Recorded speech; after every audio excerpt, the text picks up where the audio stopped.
భారతదేశ చరిత్రలో 1857 సిపాయిల తిరుగుబాటును ఒక కీలక మలుపుగా చెప్తారు. ఈ తిరుగుబాటుతో తూర్పు ఇండియా కంపెనీ పాలనపై నమ్మకం పూర్తిగా కోల్పోయింది. దీంతో బ్రిటిష్ ప్రభుత్వం నేరుగా భారతదేశాన్ని పరిపాలించాలని నిర్ణయించింది. ఈ క్రమంలో బ్రిటిష్ ప్రభుత్వం 1858 భారత ప్రభుత్వ చట్టాన్ని ఆమోదించింది.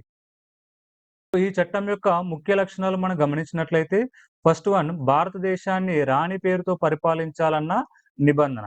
ఈ చట్టం ప్రకారం భారతదేశ పరిపాలన మహారాణి పేరు మీద జరుగుతుంది. గవర్నర్ జనరల్ ఆఫ్ ఇండియా హోదాను వైస్రాయ్ ఆఫ్ ఇండియాగా మార్చడం జరిగింది. ఇంతకు ముందున్న గవర్నర్ జనరల్ ఆఫ్ ఇండియా అనే హోదాను ఇప్పుడు ఎలా మార్చారు ఈ చట్టం ద్వారా? వైస్రాయ్ ఆఫ్ ఇండియాగా మార్చడం జరిగింది. ఈ వైస్రాయ్ అంటే భారతదేశం మొట్టమొదటి వైస్రాయ్ ఎవరు అంటే లార్డ్ కానింగ్. ఇతను బ్రిటిష్ రాణి లేదా రాజుకు ప్రతినిధిగా భారతదేశ పాలనను నిర్వహించడం జరుగుతుంది. వైస్రాయ్‌ని రాజప్రతినిధిగా 5 సంవత్సరాల కాలానికి నియమించడం జరుగుతుంది. నెక్స్ట్ సెకండ్ వన్ భారత కార్యదర్శి secretary of state for India అనే పదవిని ప్రవేశపెట్టారు. ఈ 1858 భారత ప్రభుత్వ చట్టం ద్వారా కొత్తగా భారత రాజ్యాంగ కార్యదర్శి secretary of state for India అనే పదవిని సృష్టించడం జరిగింది. దీనికి కార్యదర్శిగా అంటే మొట్టమొదటి కార్యదర్శి ఎవరున్నారంటే చార్లెస్ వుడ్. చార్లెస్ వుడ్‌ను నియమించడం జరిగింది. ఇతను బ్రిటిష్ మంత్రివర్గానికి చెందినవాడు. బ్రిటిష్ పార్లమెంట్‌కి బాధ్యత వహిస్తాడు. భారతదేశ పరిపాలనపై ఇతనికి తుది అధికారం ఉంటుంది. అంటే భారతదేశ పరిపాలనకు సంబంధించినటువంటి ఎటువంటి అధికారాలైనా అంతిమ అధికారం ఎవరికి ఉంటుంది అంటే ఈ భారత రాజ్యాంగ కార్యదర్శికి ఉంటుంది. భారత రాజ్యాంగ కార్యదర్శి ఎవరు? Charles would. అంటే మొట్టమొదటి భారత రాజ్యాంగ కార్యదర్శి ఎవరు అంటే చార్లెస్ వుడ్. ఇతనికి సహాయంగా 15 మంది సభ్యులతో కూడినటువంటి ఒక సలహా మండలి అనేది ఏర్పాటు చేయడం జరిగింది. ఇది బ్రిటన్‌లో ఉంటుంది. భారత పరిపాలనకు సంబంధించినటువంటి అన్ని వ్యవహారాల్లో అతనికి సలహాలను ఇస్తూ ఉంటుంది. ఓకే. ఈ భారతదేశ పరిపాలనపై బ్రిటిష్ ప్రభుత్వం నేరుగా నియంత్రణను కొనసాగించింది. ఈ చట్టం ద్వారా అంటే 1858 భారత ప్రభుత్వ చట్టం ద్వారా బ్రిటిష్ ప్రభుత్వం నేరుగా పాలనను కొనసాగించింది. అంటే ఇంతకుముందు తూర్పు ఇండియా కంపెనీ పరిపాలన ఏవైతే ఉంటుందో దానికి సంబంధించినటువంటి అధికారాలను తొలగించి బ్రిటిష్ ప్రభుత్వమే మొత్తంగా భారత పరిపాలనను నేరుగా ఆహ్, చేపట్టింది. థర్డ్ పాయింట్ తూర్పు ఇండియా కంపెనీ పరిపాలనకు ముగింపు. తూర్పు ఇండియా కంపెనీ పరిపాలనను పూర్తిగా రద్దు చేశారు. అంటే ఈ 1857 సిపాయిల తిరుగుబాటు తర్వాత ఈ తూర్పు ఇండియా కంపెనీ పైన బ్రిటిష్ ప్రభుత్వానికి కంప్లీట్‌గా నమ్మకం అనేది లేకుండా పోయింది. దీంతో ఈ తూర్పు ఇండియా కంపెనీ పరిపాలనను పూర్తిగా రద్దు చేశారు. కంపెనీకి ఉన్నటువంటి పాలనా అధికారాలు, భూములు, ఆదాయ వనరులు అన్నీ గూడా బ్రిటిష్ ప్రభుత్వం అంటే రాజు లేదా రాణి చేతిలోకి వెళ్ళడం జరిగింది. ఫోర్త్ పాయింట్ ద్వంద్వ పరిపాలన వ్యవస్థ రద్దు. 1784 క్విట్ ఇండియా చట్టం ద్వారా 1784 క్విట్ ఇండియా చట్టం. 1784 క్విట్ ఇండియా చట్టం ద్వారా బోర్డ్ ఆఫ్ కంట్రోల్ మరియు కోర్ట్ ఆఫ్ డైరెక్టర్స్ అనేటటువంటి 2 సంస్థలను ఏర్పాటు చేశారు. ఇప్పుడు 1858 భారత ప్రభుత్వ చట్టం ద్వారా ఈ బోర్డ్ ఆఫ్ కంట్రోల్ మరియు కోర్ట్ ఆఫ్ డైరెక్టర్స్ అనే 2 సంస్థలను రద్దు చేయడం జరిగింది. దీంతో ఈ 1858 భారత ప్రభుత్వ చట్టం ద్వారా ద్వంద్వ పరిపాలన వ్యవస్థకు ముగింపు పలకడం జరిగింది. బ్రిటిష్ ప్రభుత్వం తీసుకొచ్చినటువంటి ఈ 1858 భారత ప్రభుత్వ చట్టం భారతీయులకు పాలనా వ్యవహారాల్లో పాల్గొనడానికి అవకాశాలు కల్పించలేదు. పరిపాలన మొత్తం గూడా బ్రిటన్ కేంద్రంగా సాగిందే తప్ప భారతదేశంలో ప్రజలకు స్వీయ పాలన అనేది సాధ్యం కాలేదు. 1861 భారత కౌన్సిల్స్ చట్టం 1861 భారతదేశ పరిపాలనలో అవసరమైన సంస్కరణలు తీసుకురావడానికి మరియు భారతీయుల సహకారాన్ని పొందేందుకు బ్రిటిష్ ప్రభుత్వం కీలక చర్యలు చేపట్టింది. ఈ క్రమంలో బ్రిటిష్ పార్లమెంటు 3 ముఖ్యమైన కౌన్సిల్ చట్టాలను తీసుకొచ్చింది. అవి ఒకటి 1861, రెండోది 1892, మూడోది 1909. ఈ 3 చట్టాలు, ఈ 3 కౌన్సిల్ చట్టాలను బ్రిటిష్ పార్లమెంట్ ఆమోదించడం జరిగింది. దీంట్లో ఈ 3 చట్టాలలో 1861 చట్టం అనేది భారత రాజకీయ చరిత్రలో ఒక ముఖ్యమైన చట్టంగా చెప్పవచ్చు. ఇప్పుడు ఈ 1861 చట్టం యొక్క ఇంపార్టెంట్ పాయింట్స్ చూద్దాం. ఫస్ట్ వన్ భారతీయులకు ప్రాతినిధ్యం కల్పించడం. సో 1861 చట్టం ద్వారా మొట్టమొదటిసారిగా భారతీయులకు శాసన నిర్మాణంలో ప్రాతినిధ్యం కల్పించడం జరిగింది. సో ఈ భారతీయులను అనధికార సభ్యులుగా, అధికార సభ్యులుగా కాదు, అనధికార సభ్యులుగా కౌన్సిల్‌కి నామినేట్ చేసేటటువంటి అధికారాన్ని వైస్‌రాయ్‌కి ఇవ్వడం జరిగింది. 1862 సంవత్సరంలో వైస్‌రాయ్‌గా ఉన్నటువంటి లార్డ్ కానింగ్ ముగ్గురు భారతీయులను, ఒకటి బెనారస్ రాజు, పటియాలా మహారాజు, దినకర్ రావు. సో ఈ ముగ్గురు భారతీయులను ఈ కౌన్సిల్‌కి నామినేట్ చేశారు. అంటే అనధికార సభ్యులుగా నామినేట్ చేయడం జరిగింది. సెకండ్ పాయింట్, శాసన వికేంద్రీకరణకు నాంది. సో 1773 చట్టం ద్వారా రద్దయినటువంటి బాంబే మరియు మద్రాస్ ప్రెసిడెన్సీల శాసనాధికారాలను పునరుద్ధరించారు. ఈ చర్య ద్వారా వికేంద్రీకరణ ప్రక్రియ ప్రారంభమైందని చెప్పవచ్చు. 1833 చట్టం కేంద్రీకృత పాలనను తీసుకొస్తే 1861 చట్టం దాన్ని మార్చేసి ప్రాంతీయ శాసనసభల ప్రాముఖ్యతను పెంచింది. థర్డ్ పాయింట్, కొత్త శాసన మండలుల ఏర్పాటు. సో ఈ చట్టం ద్వారా భారతదేశంలో వివిధ ప్రాంతాలలో కొత్త లెజిస్లేటివ్ కౌన్సిల్‌లను ఏర్పాటు చేశారు.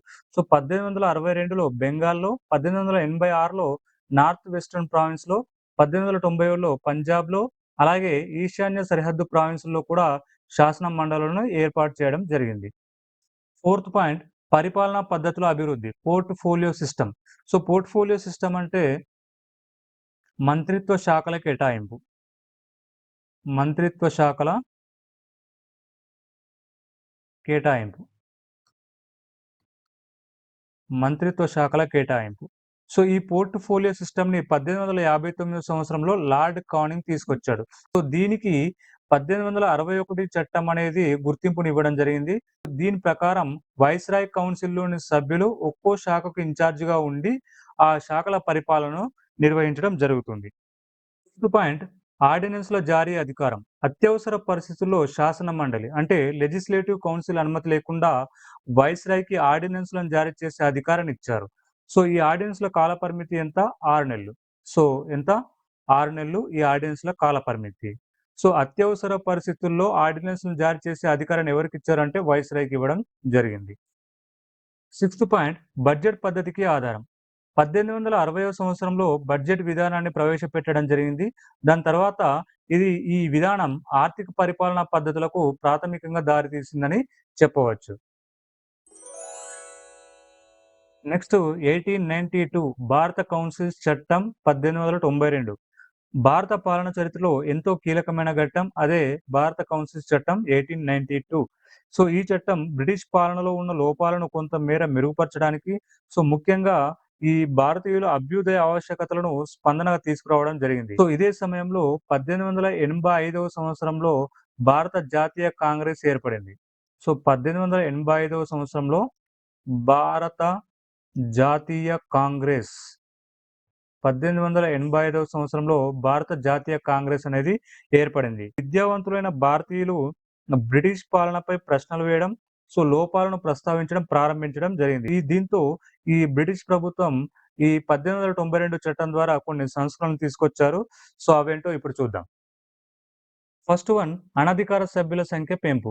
కేంద్ర మరియు ప్రావిన్షియల్ లెజిస్లేటివ్ కౌన్సిల్‌లలో అనధికార సభ్యుల సంఖ్యను పెంచారు. అంటే కేంద్ర మరియు రాష్ట్ర శాసన మండలిలో అనధికార సభ్యుల సంఖ్యను పెంచినప్పటికీ అధికార సభ్యుల సంఖ్య మెజారిటీగా ఉండే విధంగా ఈ వ్యవస్థను రూపొందించడం జరిగింది. సెకండ్ పాయింట్, బ్రిటిష్ ఇండియాలో బడ్జెట్ విధానం ప్రారంభం. సో బ్రిటిష్ ఇండియాలో బడ్జెట్ విధానాన్ని 1860వ సంవత్సరంలో ప్రవేశపెట్టారు. సో ఈ బడ్జెట్‌పై చర్చించేందుకు కౌన్సిల్‌లోని సభ్యులకు అధికారాన్ని కల్పించడం జరిగింది. థర్డ్ పాయింట్, శాసనసభ అధికారాల విస్తరణ. సో ఈ చట్టం ద్వారా శాసనసభ అధికారాలు విస్తరించబడ్డాయి. బడ్జెట్‌పై చర్చించే అధికారం కావచ్చు, ప్రభుత్వాన్ని ఉద్దేశించి ప్రశ్నలు వేసే అధికారం కావచ్చు. ఈ అధికారాలన్నిటిని కూడా కల్పించడం జరిగింది. కానీ ఈ ప్రశ్నలను అడగడానికి గవర్నర్ లేదా గవర్నర్ జనరల్ యొక్క ముందస్తు అనుమతి తీసుకోవాలి.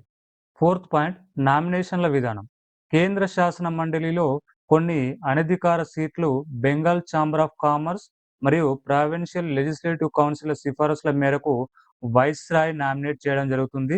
అలాగే రాష్ట్ర శాసన మండలిలో కొన్ని అనధికార సీట్లు జిల్లా బోర్డులు, మున్సిపాలిటీలు, విశ్వవిద్యాలయాలు, జమీందారులు, కార్మిక సంఘాలు, వాణిజ్య సంఘాలు, సో మొదలైనవి చేసిన సిఫారసుల మేరకు గవర్నర్ నామినేట్ చేయగలడు.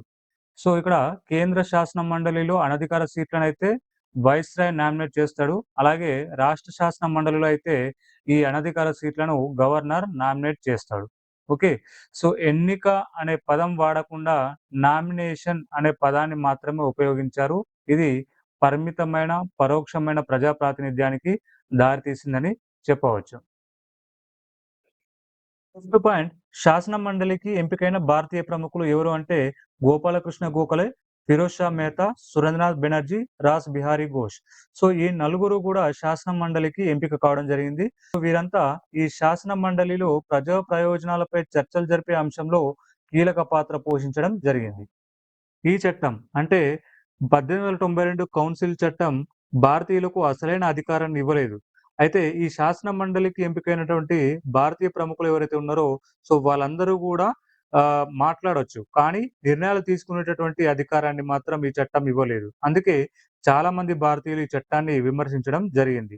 అయితే తర్వాత కాలంలో ఈ 1909 మింటో మార్లే సంస్కరణలు మరియు 1919 మాంటేగు చేమ్స్‌ఫోర్డ్ చట్టానికి ఇది పునాది వేసిందని చెప్పవచ్చు. ఈ 2 చట్టాలు గూడా భారతీయులకు మాట్లాడేటువంటి అవకాశాన్ని ఇవ్వడం జరిగింది.